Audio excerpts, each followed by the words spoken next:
ఓం శ్రీ సాయిరామ్. సాయి గురుకులం కార్యక్రమానికి స్వాగతం. శ్రీ సాయి సచ్చరిత భక్తుడిని సమూలంగా మార్చివేస్తుంది.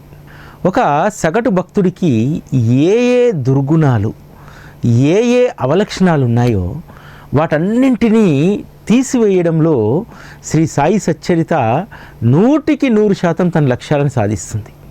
అయితే ఇందుకోసము సద్గురువును ఆశ్రయించినటువంటి ప్రతి ఒక్కరము కూడా సచ్చరిత యొక్క సారాన్ని, మాధుర్యాన్ని అనుభవించినప్పుడు మాత్రమే ఈ ఫలితం దక్కుతుంది. చాలామందికి బాబా పట్ల భక్తి ఉంటుంది, కానీ సచ్చరిత పట్ల అవగాహన ఉండదు.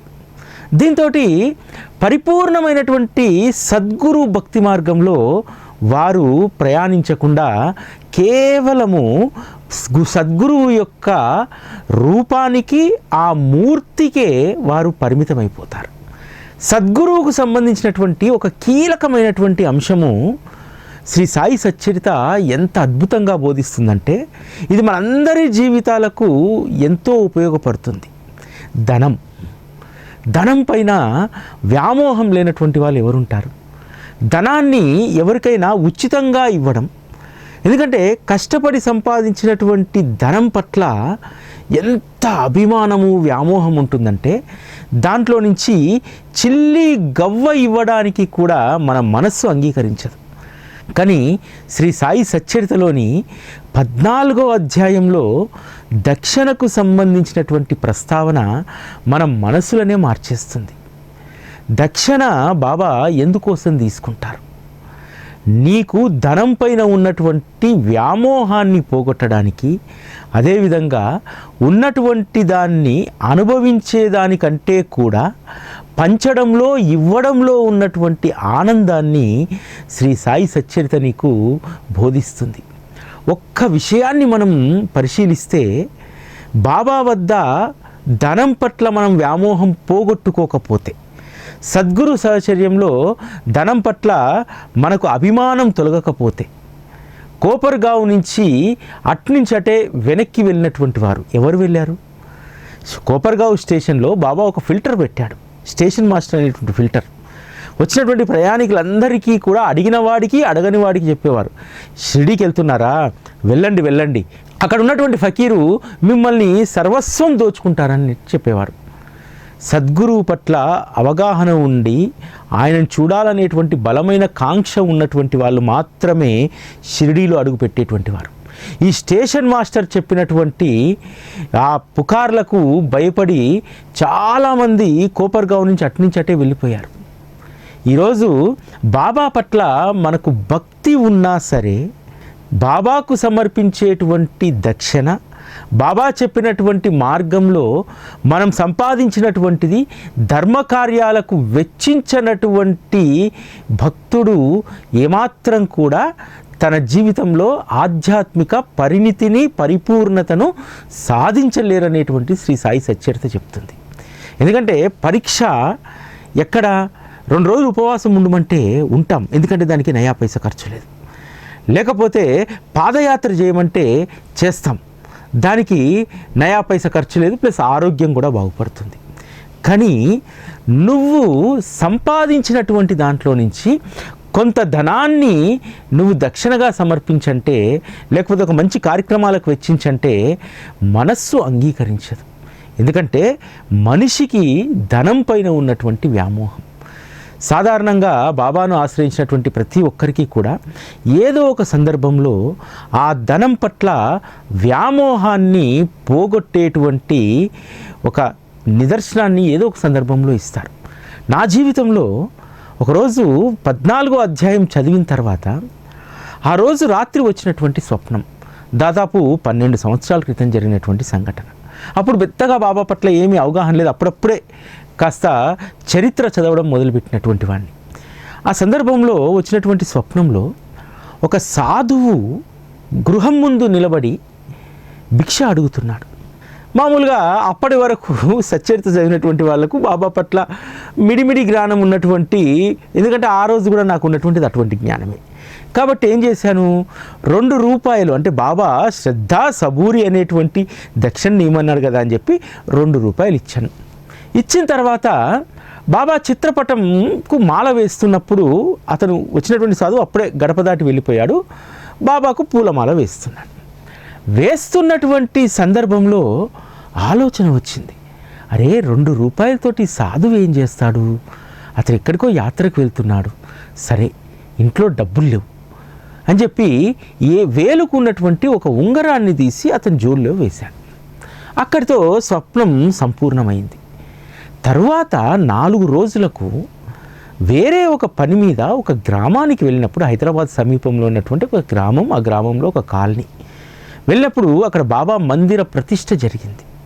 ప్రతిష్ఠ జరిగిన తర్వాత 2వ రోజు ఆ మందిరానికి వెళ్ళినప్పుడు అక్కడ విగ్రహాన్ని చూసి చాలా బాగుంది, ఎక్కడి నుంచి తెచ్చారంటే నాగోల్లో పలానా షాప్లో కొన్నామండి, ఇంకా 25,000 రూపాయలు విగ్రహానికి కట్టాలి, అక్కడ ఒక పెద్ద మనిషి పూచీకత్తి ఇవ్వడంతో తీసుకొచ్చామండి అన్నారు. ఆ మందిరాన్ని వాళ్ళే నిర్వహించుకుంటున్నారు విశ్వబ్రాహ్మణులు.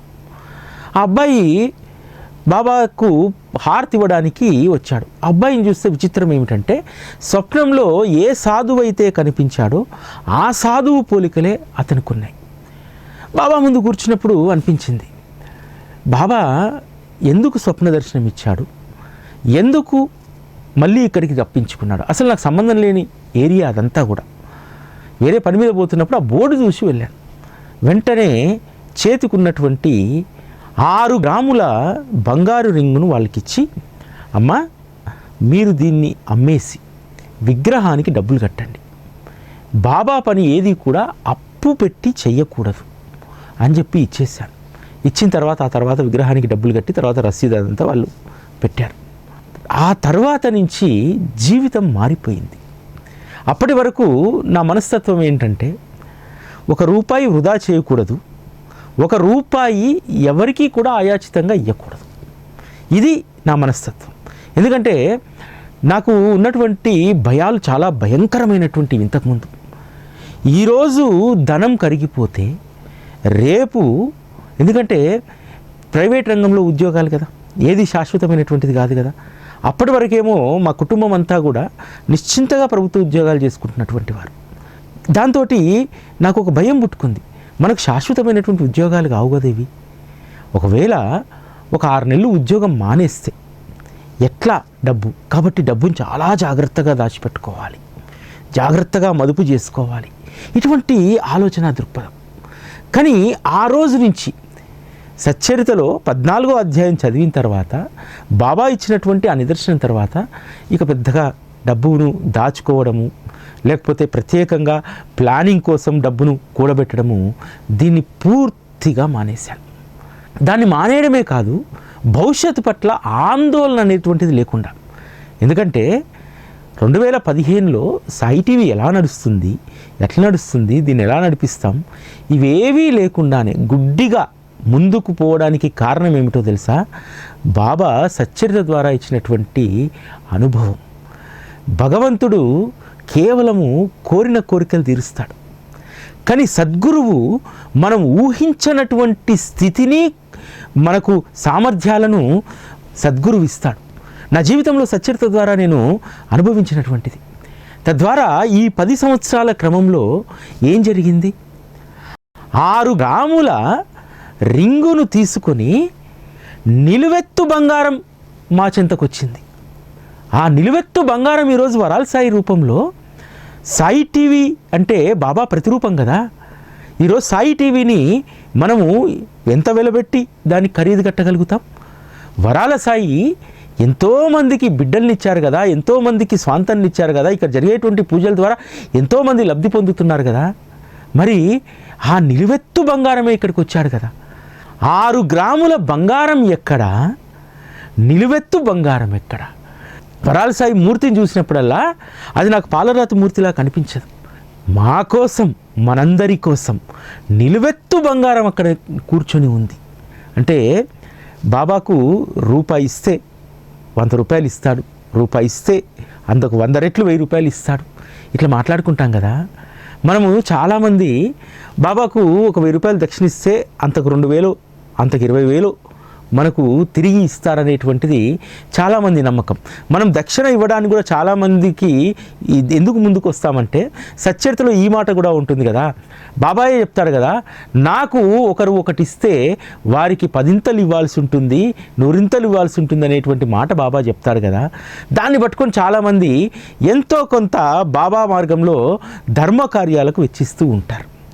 అది ఒక రకంగా మంచిదే.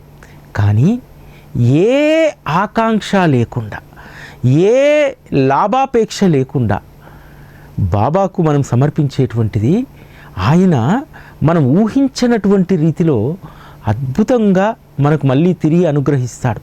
అయితే అంత ధనంతో వస్తువులతోటి కూడుకుందని చెప్పి మనం ఎప్పుడూ భావించకూడదు. ఒక రకంగా చెప్పాలంటే నాలాంటి వాడి పూర్వాశ్రమం అంతా కూడా వెదలతో, ఆందోళనలతో, రేపు ఎట్లా అనేటువంటి జీవితంతో ఉన్నటువంటిది కదా. అటువంటి స్థితి నుంచి బాబా ఒక్కసారి జీవితాన్ని మలుపు తిప్పాడు కదా. 6 గ్రాముల బంగారాన్ని తీసుకొని నిలవెత్తు బంగారమే ఇక్కడికి వచ్చింది కదా. వచ్చిన తర్వాత ఇంకా దేనికోసం నేను వెతుక్కోవాలి? బాబా కంటే మించి ఖరీదైనటువంటి ఆస్తి ఎవరికి ఉంటుంది? ఈరోజు నాతో పాటు పనిచేసినటువంటి వాళ్ళు కోట్ల రూపాయలు సంపాదించవచ్చు, రాజకీయంగా పలుకుబడి ఉండవచ్చు, నాతో పాటు చదువుకున్నటువంటి వాళ్ళు గొప్ప గొప్ప ఇంజనీర్లు అయినటువంటి వాళ్ళు ఉన్నారు, లక్షల్లో జీతం తీసుకున్నటువంటి వాళ్ళు ఉన్నారు.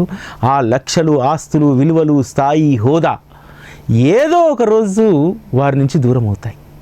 కానీ నా నుంచి దూరం కానటువంటి దాన్ని సద్గురువు నాకు అనుగ్రహించారు కదా. మన జీవితంలో చూసుకోవాల్సింది ఇదే.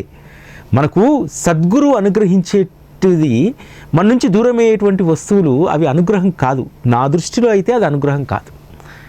నా దృష్టిలో అనుగ్రహం ఏంటంటే సచ్చరిత నాకు నేర్పినటువంటిది, నీ నుంచి దూరం కానటువంటి దాన్ని బాబా అనుగ్రహిస్తాడు.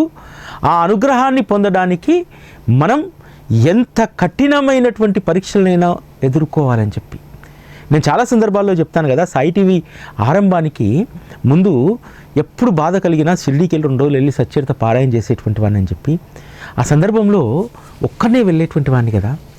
అంటే అప్పుడున్నటువంటి పరిస్థితులు, ఆర్థిక స్థితి ఇదంతా కూడా, అప్పుడు మా పరిస్థితి ఎట్లుండేదంటే మన వ్యక్తిగతమైనటువంటి అవసరానికి ఖర్చు పెట్టేటువంటి ఈ 1000 రూపాయలు, ఈ 2000 సాయి టీవీ వ్యవస్థ ఏర్పాటు కోసం అక్కడేమన్నా ఉపయోగపడాలి అనేటువంటి దాంతో చాలా ఆర్థిక క్రమశిక్షణతో ఉండేటువంటి వాళ్ళం. ఆ సందర్భంలో షిరిడీకి వెళ్ళినప్పుడు నేను ఎన్నిసార్లు వెళ్ళినా సరే రూమ్ తీసుకోకపోయేటోని. ఒక సత్రంలో మేనేజర్ను పరిచయం చేసుకొని ఆ వరండాలో కట్టిక నేలపైన చాప వేసుకొని పడుకునేటువంటి వాడిని. ఎందుకంటే ఆ డబ్బు కూడా వృధా కాకూడదు అని చెప్పి. కానీ విచిత్రం ఏమిటో తెలుసా, ఇంట్లో మన మంచి మంచం మీద మంచి మెత్తటి పరుపు, దిండు వేసుకొని పడుకున్న సుఖవంతమైనటువంటి నిద్ర పట్టేది కాదు. అక్కడ ఉండేటువంటి ఆ 2 రోజులు రాత్రి సేజహారతి అయిపోయిన తర్వాత 10:30కు పడుకుంటే ఉదయం 6 గంటల వరకు ఒక్కసారి కూడా మెలకువ వచ్చేది కాదు. పొద్దున్నే లేవగానే ఎంత ప్రశాంతంగా ఉండేదంటే అంత ప్రశాంతంగా ఉండేది. అంటే అసలైనటువంటి సుఖం ఏమిటంటే వైరాగ్యం. ఏది అంటనటువంటి స్థితిలో ఉండడం అనేటువంటిదే అసలైనటువంటి సుఖం అనేటువంటిది సచ్చరిత పారాయణలో నేను నేర్చుకున్నటువంటిది. ధనం అందరికీ అవసరమే. ధనం లేకుండా ఎవరం కూడా జీవనాన్ని సాగించలేం. అట్లని చెప్పి ధనమే ప్రధానం అనుకోవడం కూడా సరైనటువంటిది కాదు. సచ్చరిత నాకు ఇచ్చినటువంటి స్ఫూర్తి, నేర్పరితనం, ఓర్పు, వీటితోటి నా జీవితంలో అనేక విషయాల్లో నేను విజయం సాధించాను. మాకు సంబంధించినటువంటి వారసత్వ ఆస్తికి సంబంధించి చాలా రోజులుగా అది వివాదంలో ఉంది. దానికోసము నేను ఏ ఒక్క రోజు కూడా ఏ పెద్ద మనిషి దగ్గరికి ఎక్కడికి కూడా నేను వెళ్ళలేదు. కానీ అలా 5 సంవత్సరాలు ఓపిక పట్టినందుకు కరోనా తర్వాత వారికి జ్ఞానోదయం కలిగిందా, బాబా వారి మనసులో దూరాడా, నా ఓపికకు బాబా మెచ్చాడా తెలియదు. నాకు రావాల్సినటువంటి అనా పైసాతో సహా, ఇంచు స్థలంతో సహా పూర్తిగా వారికి వారు అప్పగించేటువంటి ఆ పరిస్థితి వచ్చింది. దీనికి నేను లీగల్గా వెళ్ళలేదు, పెద్ద మనుషుల దగ్గరికి వెళ్ళలేదు, ఏమీ వెళ్ళలేదు. బాబాకు వదిలేసా. బాబా అది అనుభవించే అర్హత నాకుంటే, అనుభవించేటువంటి ఆ రుణం నాకుంటే దాన్ని అనుగ్రహించు. కానీ బాబా పట్టినటువంటి ఓర్పుకు, ఆయన పైన ఉన్నటువంటి విశ్వాసానికి ఎంత క్లీన్ అండ్ క్లియర్గా దాన్ని సెటిల్ చేశారంటే, నేను ఎన్ని ప్రయత్నాలు చేసినా సరే అంత విజయవంతంగా అది పూర్తయ్యేటువంటిది కాదు. అంటే సచ్చరిత మనకి ఏం నేర్పిస్తుందంటే, నేను నమ్మేది కూడా అదే, మనకు ఏది బాకీయో అది ఖచ్చితంగా మనకు బాబా అనుగ్రహిస్తాడు. మన వంతులో లేనటువంటి దాన్ని. బాబా దగ్గరికి ఒక భక్తురాలు వస్తుంది కదా, తన తండ్రి ఆస్తిని అనుభవిస్తున్నాడు, తనకు రావాల్సినటువంటి దాంట్లో ఒక్క స్థలం ఇవ్వట్లేదు అని చెప్పంటే, అన్నా కూడా మనవాడే కదమ్మా, అన్నాను అనుభవించని నీకు మంచే జరుగుతుందంటుంది. ఆమె నాసిక్ వెళ్ళి నర్సింగ్గా ట్రైన్ అయ్యి పురుడు పోయడంలో నెంబర్ 1గా ఖ్యాతి చెందుతుంది. ఆ తర్వాత మంచి డబ్బు సంపాదించిస్తుంది, అంతకు మించినటువంటి ఆస్తిని కొనుగోలు చేస్తుంది, సుఖవంతంగా బ్రతుకుతుంది. అంటే నీ రాతల ఏది ఉందో అది ఖచ్చితంగా సద్గురు అనుగ్రహిస్తాడనేటువంటి భరోసా ఉందనుకోండి, అసలు మనం దేని గురించి కూడా చింతించాల్సినటువంటి అవసరం లేదు. మనం ఏర్పరచుకోవాల్సినటువంటి ప్రధానమైనటువంటి లక్షణం ఏమిటంటే, ధనం పట్ల వ్యామోహాన్ని తగ్గించుకోవడం, అది మెల్లమెల్లగా పూర్తిగా తొలగిపోవడం. ఇదే బాబా మార్గంలో ఉన్నటువంటి సాధన. ఒక రకంగా చెప్పాలంటే బాబా మార్గంలో ఉన్నటువంటి వాళ్ళందరూ కూడా, అంటే సచ్చరిత పట్ల అవగాహన ఉన్నటువంటి వాళ్ళు, లేదా కేవలం బాబాను ప్రేమించి ఆరాధించేటువంటి వాళ్ళు, వీళ్ళల్లో ఏర్పడేటువంటి మొదటి లక్షణం ఏమిటంటే, ఎంతో కొంత సంపాదించినటువంటి దాంట్లో బాబాకు సంబంధించినటువంటి సేవా కార్యక్రమాల్లో దాన్ని వినియోగించాలనేటువంటి ఆ నేచర్ ఉంది చూసారా, ఇంకా అక్కడితోటి మనము ట్రాక్లో పడ్డట్టే. ఆ ట్రాక్లో పడ్డటువంటి మనము సవ్యంగా ముందుకు సాగడానికి, ఎందుకంటే రైలు కూడా ట్రాక్లో ఉంటుంది, అనేక సందర్భాల్లో అది పట్టాలు తప్పుతూ ఉంటుంది, లేకపోతే ముందుకు వెళ్ళకుండా అక్కడే ఆగిపోతూ ఉంటుంది. బాబా మార్గంలో మనం ట్రాక్ మీదకి ఎక్కిన తర్వాత ఆ ట్రాక్ చేరాల్సినటువంటి గమ్యానికి చేరేదాకా మనము దాని పట్ల అవగాహన పెంచుకోవాలి. ఎప్పుడూ కూడా ధనం పైన వ్యామోహం ఉండకూడదు అనేటువంటిది మనం బాగా బాబా మార్గంలో నేర్చుకోవాల్సినటువంటిది. ఆ రోజు బాబాను ఆశ్రయించినటువంటి వాళ్ళు అనేక మంది తమ సర్వస్వాన్ని బాబా చరణాలకు ఇవ్వడానికి ఎందుకు సంసిద్ధమయ్యారు? కాకాసాహెబ్ దీక్షిత్ లాంటి వారు జీవితాన్నే పెట్టేశారు కదా, దాస్గన్ మహారాజ్ లాంటి వారు కూడా జీవితాన్నే దక్షిణగా సమర్పించారు కదా. ఎందుకు? ఎందుకంటే ఒకసారి బాబాకు మనం సరెండర్ అయిన తర్వాత మనకు కావలసినటువంటి దానికోసం వెతుక్కోవాల్సినటువంటి అవసరం లేదు. కాకాసాహెబ్ దీక్షిత్ ఎప్పుడు వెతుక్కోలేదు తన జీవితంలో ఏదో కావాలని చెప్పి. అదేవిధంగా దాస్గన్ మహారాజు వెతుక్కోలేదు. దాస్గన్ మహారాజు లాంటి వారికి కీర్తి ప్రతిష్ట ఎదురు వచ్చినా సరే వాటిని పక్కకు తప్పించుకుంటూ సద్గురు చరణాల వైపే నడిచాడు తప్ప, కీర్తి ప్రతిష్టలతోటి తను ఎప్పుడూ కూడా తన కనులకు పొరలు రాకుండా జాగ్రత్త పడ్డారు. కాకాసాహెబ్ దీక్షిత్ కూడా అంతే. చాలా మట్టుకు అన్నీ దూరం అవుతూ ఉన్నాయి, విలాసం దూరం అవుతూ ఉంది, డబ్బు కొంత ఇంతకుముందు వచ్చినటువంటి ఫ్లో లేదు. అయినా సరే అరే నాకు ఈ రేపు నా భవిష్యత్తులో నా పిల్లలు నన్ను నిందిస్తారు కదా, ఉన్నటువంటివన్నీ కూడా కరిగిపోతున్నాయి, మరి నా పిల్లలకు ఎట్లా అనేటువంటిది ఏ రోజు ఏ క్షణము కాకాసాహెబ్ దీక్షిత్ ఆలోచించలేదు. తమ యొక్క సర్వస్వము సద్గురు సేవలో అది వినియోగించబడితే చాలు అని చెప్పి దానికోసమే వారు కట్టుబడి ఉన్నారు. చాలామందికి శ్రీ సాయిబాబా అనగానే దక్షిణనే గుర్తొస్తుంది. బాబాకు అన్నదానానికి దక్షిణ ఇస్తే పుణ్యం వస్తుంది, బాబాకు ఎంతో కొంత మొక్కుబడికి దక్షిణ ఇస్తే మనకు పుణ్యం వస్తుంది. ఇటువంటి దాంట్లో చాలామంది ఆలోచిస్తూ ఉంటారు. దానికి సంబంధించి ఒక అద్భుతమైనటువంటి వివరణ సచ్చరితలో రాస్తారు. రాయిని, రత్నాన్ని, రాగి నాణాన్ని, బంగారు నాణాన్ని ఒకే రీతిన చూసేటువంటి శ్రీ సాయిబాబాకు దక్షిణతో పని ఉంది. అది కేవలము భక్తుల యొక్క శ్రేయస్సు కోసం మాత్రమే వారు దక్షిణను అడుగుతారు.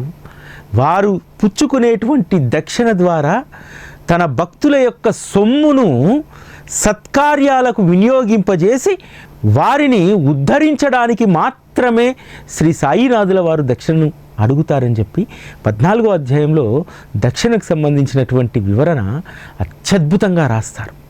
హేమాడ్ పంతు శ్రీ సాయి సచ్చరితలో మన మనసులో ఉన్నటువంటి అనేక సంశయాలకు సచ్చరిత సమాధానం ఇస్తుంది.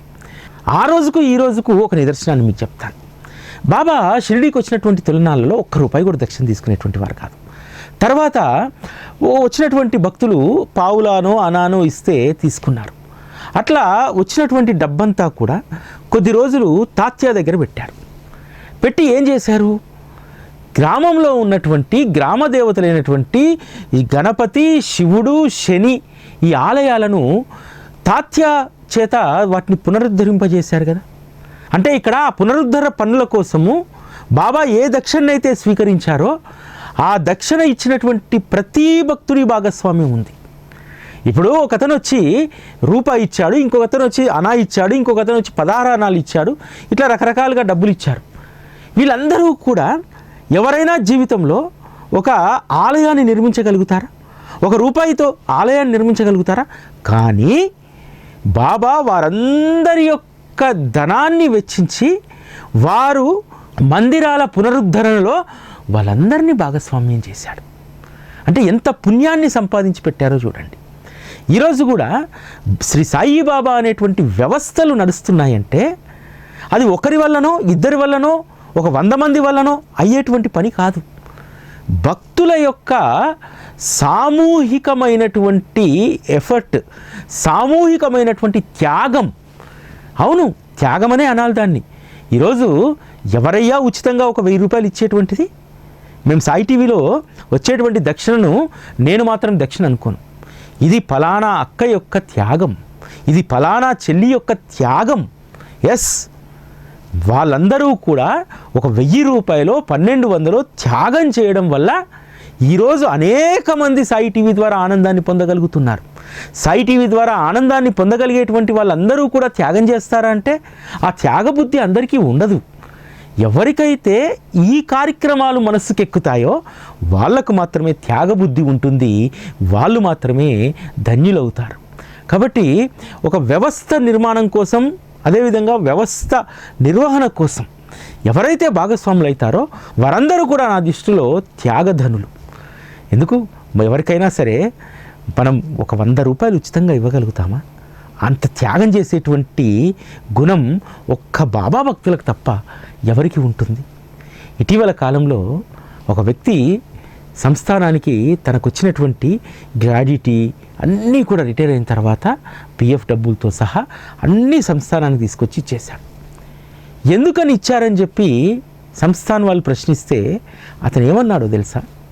నాకు ఈ ఉద్యోగము శ్రీ సాయిబాబా అనుగ్రహం వల్ల 33 సంవత్సరాల క్రితం నాకు లభించింది. ఆ ఉద్యోగం ద్వారా ఇప్పటి వరకు నా కుటుంబం, నా పిల్లలు అందరము కూడా దాన్ని అనుభవించాము. పిల్లలు చక్కగా వృద్ధిలోకి వచ్చారు, నా కుటుంబం వృద్ధిలోకి వచ్చింది, నేను ఉండడానికి బ్రతకడానికి కావలసినటువంటి అన్నీ కూడా ఆ ఉద్యోగం సమకూర్చింది. ఈ సమయంలో బాబాకు ఇవ్వడానికి నాకు కొద్దిపాటి వెసులుబాటు మాత్రమే ఉండేది.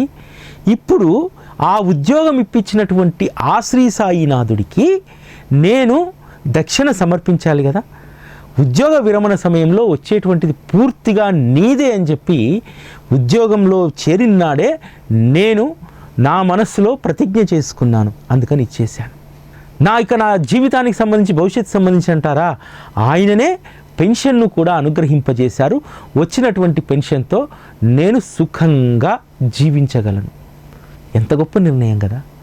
అంటే సచ్చరిత ఒక మనిషిలో ఎంత గొప్ప సుగుణాలను వికసింపజేస్తుందనడానికి ఇది నిదర్శనం. చాలామంది, కొంతమంది భవిష్యత్తు కోసం, భవిష్యత్తు మీద భయంతో డబ్బు పోగు చేస్తూ ఉంటారు. ఒకసారి 2 సంవత్సరాల క్రితం, 3 సంవత్సరాల క్రితము ఒక ఫంక్షన్లో మా చిన్నతాతగారు కలిశారు. 88 సంవత్సరాలు, కర్ర పట్టుకొని తనంతరం తను నడుచుకుంటూ వస్తున్నాడు.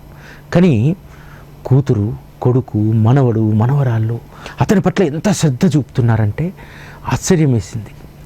వెళ్ళి అడిగా, తాతగారు మీరు ఎంత అదృష్టవంతులు, మిమ్మల్ని మనవళ్ళు, మనవరాళ్ళు ఎంత అపురూపంగా చూసుకుంటున్నారు, ఇట్లా చూసుకునేవారు ఎవరు అని అడిగా. ఇలా రా అని చెప్పి వంగుమని చెవి దగ్గర ఓ మాట చెప్పాడు. రేయ్, వీళ్ళందరూ కూడా నన్ను చూసి కాదురా, నా రిటైర్మెంట్ డబ్బులు నేను పోగు చేసినవి 80 ఉన్నాయి, 80 లక్షలు ఉన్నాయి. ఆ 80 లక్షల మీదే ప్రేమ తప్ప నా మీద కాదురా నాయనా అని అన్నాడు. నాకు ఆశ్చర్యం వేసింది. అంటే చాలామంది వృద్ధాప్యంలో ఉన్నటువంటి వాళ్ళను చాలామంది ఏం చేస్తారంటే వాళ్ళ చాదస్తము ఇవన్నీ భరించలేక చాలామంది దూరం ఉంటూ ఉంటారు. వీళ్ళందరూ దగ్గరగా ఉండడంతో నేను అదంతా ప్రేమేమో అనుకున్నా, కానీ అతను వాస్తవంలో జీవిస్తున్నాడు. ఇదంతా 80 లక్షల మీద ఉన్నటువంటి ప్రేమరే నాయన, నా మీద ఉన్నటువంటి ప్రేమ కాదు. కానీ ఆ 80 లక్షలు ఎవరికి చెందాలో నేను నిర్ణయించుకున్నాను, ఆల్రెడీ నామినీలు పెట్టేశాను, కానీ వీళ్ళకి అది తెలియదు ఆ విషయము అని అన్నాడు. తర్వాత ఇటీవల కాలంలో వారు కాలం చేశారు. ఒక 8 నెలల క్రితం కాలం చేసిన తర్వాత ఆయనను అప్పటిదాకా ప్రేమించినటువంటి వాళ్ళందరూ కూడా నిందించారు, అతని పట్ల అసహించుకున్నారు. అతనికి ఉన్నటువంటి 80 లక్షలను 4 వృద్ధాశ్రమాలకు 2 అనాథాశ్రమాలకు రాసేశారు నామినీ. వీళ్ళందరూ కూడా లబోదిబోం అన్నారు. వీళ్ళందరికీ ఎప్పుడు తెలిసింది ఆ విషయము? Death certificate, legal heir certificate వచ్చిన తర్వాత తెలిసింది. అప్పటిదాకా పాపం తాత మీద ప్రేమతో అన్ని కార్యాలు బాగా చేశారు.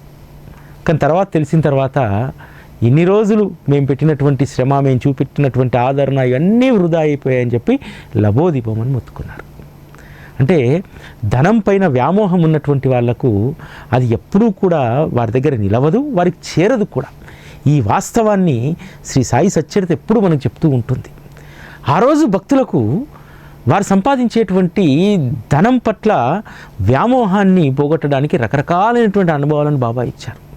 నానాసాహెబ్ చందోర్కరు తను ఎప్పుడు షిరిడీకి వచ్చినా సరే కొంత డబ్బు తెచ్చేటువంటి వారు. ఆ డబ్బు దేనికి తెచ్చేటువంటి వారంటే ఊళ్ళో ఉన్నటువంటి మారోడీలందరూ చెప్పేవారు, బాబా ఏది అడిగినా మీరు ఇవ్వండి, డబ్బు బాబాని అడగొద్దు, మీరు ఖాతా రాసి పెట్టండి, నేను మీకు మరలి వచ్చి డబ్బులు కడతానని చెప్పి.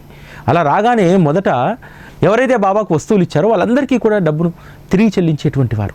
అంతేకాదు బాబా అడిగితే లేదు అనేటువంటి ప్రశ్న రాకూడదు నా నుంచి అని చెప్పి ఆయన కొంత డబ్బును ఎంట తెచ్చుకునేటువంటి వారు, కొంత డబ్బును కోపరగావులో తెలిసినటువంటి వాళ్ళ దగ్గర ఉంచి వచ్చేటువంటి వారు. ఒకవేళ బాబా సడన్గా మళ్ళీ డబ్బు అడిగితే ఎలా అని చెప్పి.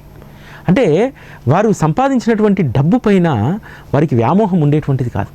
చాలామంది అనుకునేటువంటి వారు, అరే షిరిడీకి వచ్చాము, ప్రయాణ ఖర్చులకు కూడా బాబా డబ్బులు లేకుండా జేబులు ఖాళీ చేయించారని చెప్పి.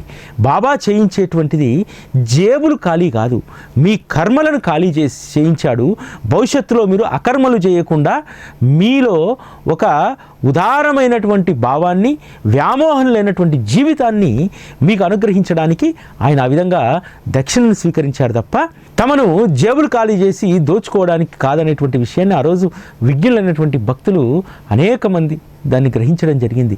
అందుకనే బాబా పాదాల వద్ద తమ సర్వస్వాన్ని సమర్పించడానికి కాకాసాహెబ్ దీక్షిత్ లాంటి వారు కేసు గెలిచి వెండి నాణ్యం ట్రంకు పెట్టని తీసుకొచ్చి బాబా ముందు పెడితే బాబా అందరికీ పంచుతున్నా సరే కాకాసాహెబు ఏమాత్రం కూడా కలవరం చెందలేదు. బాబా అడుగుతాడు, కాకా నీ డబ్బునంతా కూడా నేను ఇట్లా ఉదారంగా పంచిపెడుతుంటే నీ కోపం వచ్చింది కదా అంటాడు.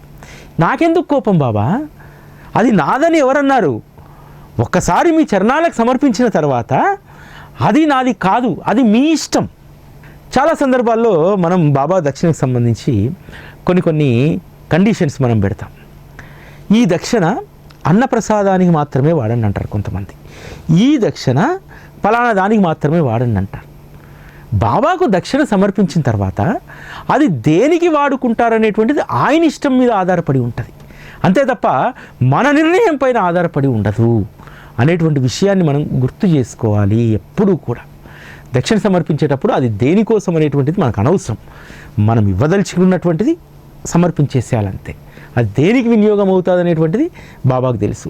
ఎందుకంటే బాబా మార్గంలో 100% ఒక 10% మొటాలిటీ ఉంటుందేమో, కానీ 100% ఆయనకు సమర్పించినటువంటి ప్రతి పైసా ఆయన కార్యం కోసమే అది వినియోగించబడుతుంది.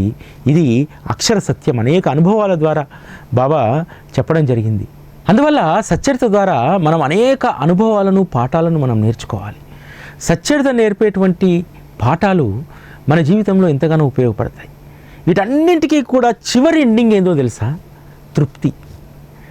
ఇప్పుడు మన ఇంట్లో ₹1,00,000 పెట్టి కొన్నటువంటి టీవీ సెట్టు మనకు కొద్ది కాలం తృప్తినిస్తుంది. ఎందుకంటే దాని సర్వీస్ ఎంతకాలం ఉంటే అంతకాలం, లేకపోతే దానికంటే మించినటువంటి టెక్నాలజీ వచ్చేటువంటి దాకా దాన్ని తృప్తిగా మనం అనుభవిస్తాం. కానీ బాబాకు సమర్పించినటువంటిది జీవితకాలం తృప్తినిస్తుంది. ఇప్పుడు వరాల సాయి మందిరం ఉంది. వరాల సాయి మందిరం విగ్రహాన్ని దగ్గర నుంచి ఆ నిర్మాణం దాకా అనేక మంది అందులో దక్షిణ సమర్పించారు.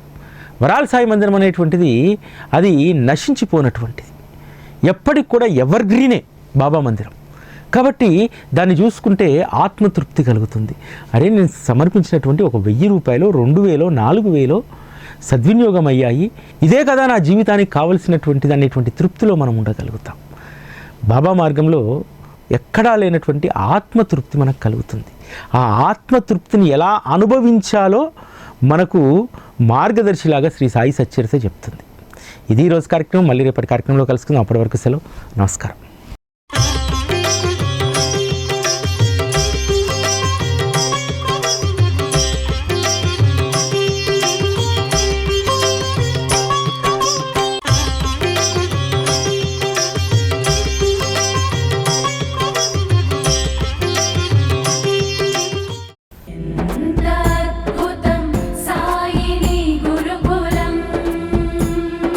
శిక్షణే తప్ప శిక్షలు లేని శరణాగతి సౌదం.